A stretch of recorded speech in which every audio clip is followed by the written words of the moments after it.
the spot weld broken off on this side and the other side. So now what's left is just getting rid of the harness, getting it out the way, and then I can pull it off.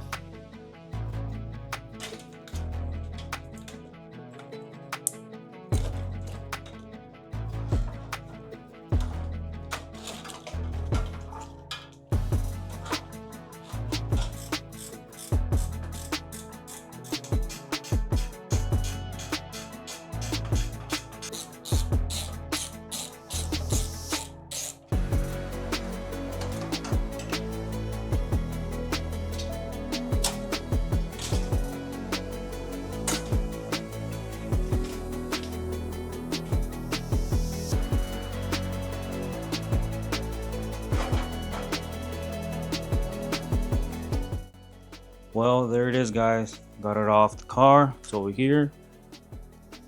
It wasn't too bad. Pretty easy, just time consuming because I was trying not to go through the drill out through the back of this. But yeah, it was pretty easy.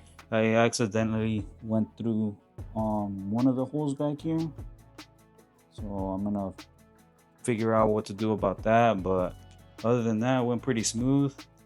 I think the harder part is probably gonna try to align the new one whenever I go ahead and put it back on. But as of now, I'm not gonna put it on right now. That way I have more access to the engine bay like this, so I can start removing some of the things in here, like the brake lines and like the brake booster and all that stuff. And then once I get all that out the way, I can start sanding the whole engine bay down. I also have to install the new shock tower extensions that I bought. Got them over here.